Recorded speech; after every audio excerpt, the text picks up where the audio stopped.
Assalamualaikum dan salam sejahtera. Saya Rosli Muhammad Nordin, Kidney Stone Survivor.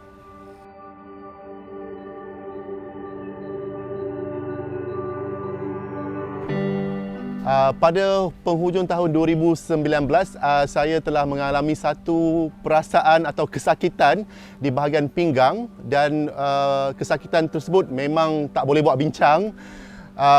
Mulanya sakit perut biasa tau, dan lama-kelamaan perasaan atau rasa sakit itu mencengkam di bahagian perut, bahagian pinggang.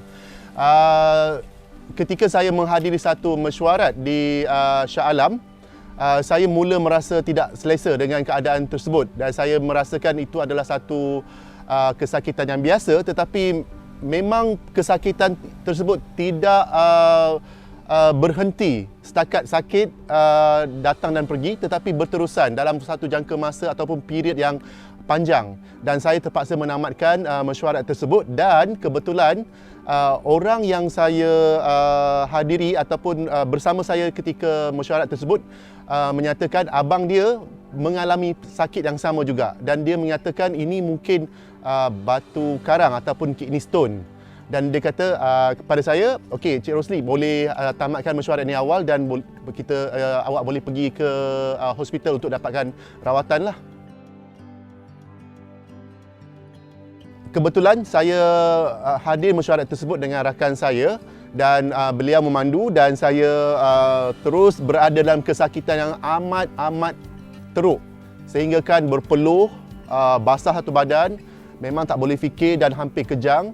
Dan saya dimasukkan ke hospital PPUM dalam keadaan segera, dan rawatan diberikan di mana saya diberikan ubat tahan sakit dan menunggu doktor untuk melakukan antaranya X-ray dan juga ultrasound di bahagian pinggang. Selepas ultrasound dan juga X-ray serta pemantauan doktor, doktor memaklumkan kepada saya hasil laporan X-ray mendapati ada sedikit darah dan juga kemungkinan besar batu karang yang sangat kecil saiznya.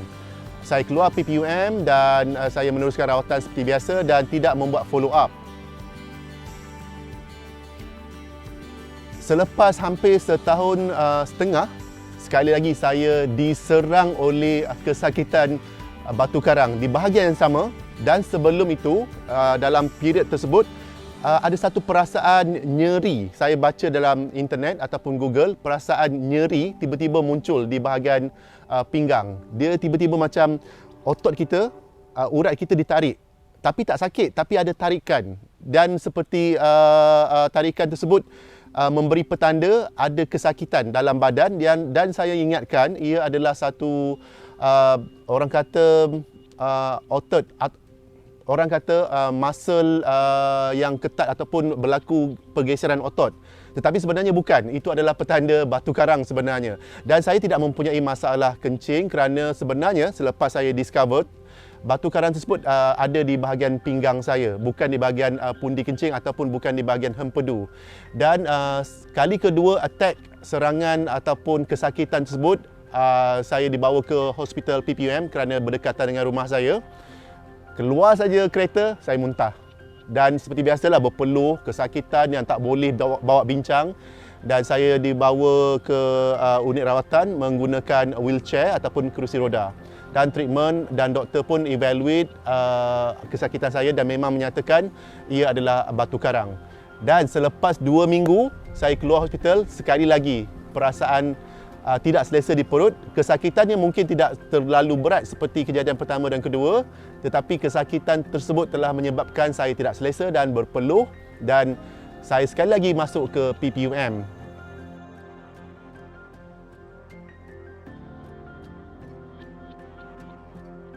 Apa berlaku ketika kejadian ketiga di PPUM?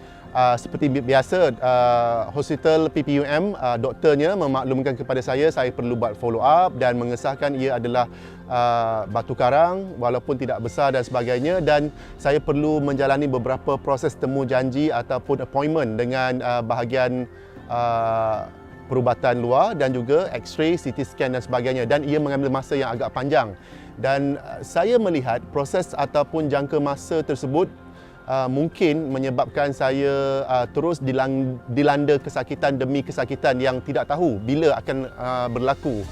Jadi saya membuat keputusan, sementara saya mempunyai medical card ataupun insurans, saya menghubungi ejen saya iaitu Encik Helmi. Dan proses tersebut berlaku sangat cepat kerana saya tidak mahu lagi menanggung risiko atau mengambil risiko kemungkinan kesakitan itu datang melanda, kerana seperti saya maklumkan, kalau dah kena attack kesakitan batu karang ataupun kidney stone ni, memang tak boleh buat bincang. Anda boleh terlantar, boleh merangkak, berpeluh, muntah, otot anda boleh cramp dan anda tidak boleh berfikir secara waras lagi kalau ia menyerang. Dan hasil perbincangan tersebut, saya membuat keputusan untuk mendapatkan evaluasi ataupun rawatan awal di hospital swasta iaitu Pantai Medical Center. Setelah mengambil keputusan untuk mendapatkan rawatan dan juga evaluasi doktor pakar bahagian berkaitan dengan pinggang, saya perlu menjalani X-ray dan juga CT scan. Dan sebenarnya perasaan tersebut sebenarnya mungkin tidak menakutkan, tetapi mungkin sebab dah biasa dengan elemen perubatan ketika saya bergelar seorang wartawan penyiaran, dan saya menjalani rawatan tersebut ataupun identifikasi menggunakan X-ray dan juga CT scan. Hasil daripada CT scan ataupun laporan CT scan dan juga X-ray, doktor mengesahkan memang ada pembengkakan di bahagian buah pinggang dan ada batu karang di buah pinggang saya yang saiznya tidak terlalu besar, tetapi kesakitannya sama juga dengan orang yang mempunyai batu karang yang besar ataupun banyak jumlahnya dalam badan mereka, seperti di hati, di bahagian buah pinggang maupun di bahagian pundi kencing dan saluran kencing.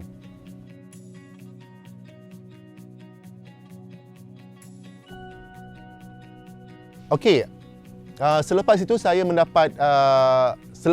berbincang dengan ejen saya iaitu Encik Helmi untuk memastikan apa jua rawatan ataupun treatment yang saya dapati daripada hospital swasta ini mesti berlandaskan package yang saya ambil ataupun medical card, apa yang digariskan. Maknanya kita tak boleh simply explore ataupun sign in untuk warded ataupun ditahan di hospital tanpa memastikan apakah benefit atau apakah kelebihan dan juga faedah yang anda boleh perolehi daripada medical card ataupun insurans yang anda sign bersama ejen anda.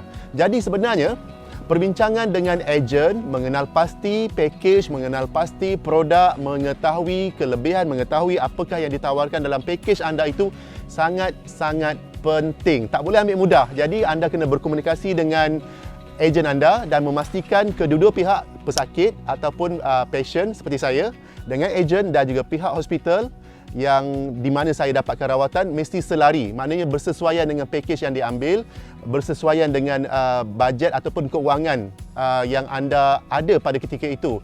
Dan apabila saya mendapatkan detail ataupun maklumat jelas daripada ejen saya Encik Helmi, beliau mengatakan sekian-sekian kalau nak dapatkan rawatan, package anda ni mesti warded. Kalau tak warded, maknanya kalau anda dapatkan rawatan, mungkin anda tidak boleh claim, anda tak boleh dapat apa yang sepatutnya anda dapat. Jadi kenal pasti package anda, apa yang ditawarkan, apakah faedah yang anda boleh dapat daripada package pembayaran medical card ataupun insurans yang anda sign in. Seterusnya saya pendekkan cerita, gedebuk-gedebak, jadi saya ditahan, warded immediately selepas keputusan X-ray dan juga CT scan, dan esoknya doktor memaklumkan kepada saya bila nak buat rawatan, sebab rawatan ni ada beberapa option. Jadi option yang sesuai adalah menggunakan elemen mesin, tidak melakukan pembedahan, dan proses itu melibatkan kira-kira 30 minit di mana saya dimasukkan ubat tahan sakit, dan proses tersebut menggunakan mesin dan peralatan yang berteknologi tinggilah. Pendekkan cerita juga, selepas rawatan saya terus warded lagi 1 hari, dan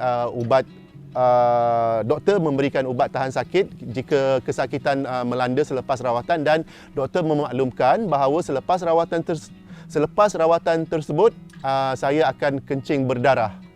Dan insya-Allah jika rawatan tersebut berkesan, maknanya batu karang yang dipecahkan daripada proses rawatan tersebut akan pecah menjadi halus dan keluar melalui air kencing. Dia bukan immediately, bergantung kepada kes. Jadi saya alhamdulillah selepas rawatan tak sampai lebih kurang 1 jam saya kencing dan memang berdarah, dan saya baring di ward yang ditempatkan. Dan petang tu saya merasakan sedikit kesakitan dan saya maklum kepada jururawat untuk memberi saya ubat, dan alhamdulillah selepas saya diberikan ubat saya berehat dan kesakitan tersebut berkurangan dan saya tertidur. Sampailah saya dimaklumkan pagi esok berjumpa dengan doktor pakar yang merawat saya untuk saya discharge dan diberikan penerangan tentang ubat-ubatan yang perlu saya terus ambil dan beberapa elemen kesihatan yang perlu saya buat selepas saya discharge. Okey, ramai orang mengatakan takaful atau medical card atau insurans ini sangat penting, dan ada juga pihak yang menyatakan mungkin tak perlu bagi mereka. Bergantung kepada anda sebenarnya. Betul, anda boleh mendapatkan rawatan di hospital kerajaan, klinik kerajaan, kerana saya dapati klinik dan hospital kerajaan ini tidak kurang hebatnya dan tidak kurang pakar yang sangat mampu untuk merawat pelbagai jenis penyakit dan juga simptom. Tetapi anda kena faham kerana sebagai hospital ataupun klinik kerajaan ada limitasi ataupun limitation dalam beberapa aspek rawatan, aspek perubatan dan juga teknologi peralatan perubatan itu sendiri. Jadi apabila saya mengambil keputusan untuk mendapatkan rawatan dan menggunakan medical card takaful yang saya bayar sejak beberapa tahun yang lalu, dan sebenarnya saya agak lewat aplikasi ataupun melanggan atau membayar takaful tersebut. Pernah melanggan, pernah membayar, tetapi saya terhenti dalam satu period ataupun waktu tertentu dan menyambung balik, dan alhamdulillah keputusan saya tersebut sangat tepat kerana jika saya tidak mengambil takaful ataupun medical card ataupun insurans, mungkin saya perlu menjalani penderitaan yang lebih panjang kerana proses untuk dapatkan rawatan di hospital kerajaan, klinik kerajaan mengambil masa, kerana kita maklum ada ramai lagi pesakit-pesakit yang lebih perlu didahulukan, terutamanya ketika COVID ini ada banyak limitasi. Jadi saya melihat memang hospital klinik kerajaan ini sangat bagus, tapi dalam masa yang sama anda juga perlu beringat insurans atau medical card atau takaful ini juga sama pentingnya untuk memastikan rawatan boleh dilakukan dengan kadar segera dan mungkin memendekkan jangka masa penderitaan anda.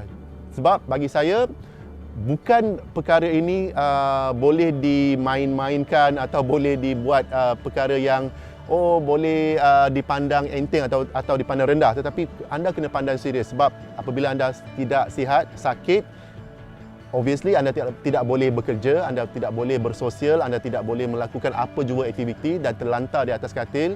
Kalau terlantar di atas katil, anda tak boleh buat apa dan terpaksa melalui satu proses penderitaan kesakitan yang amat sangat.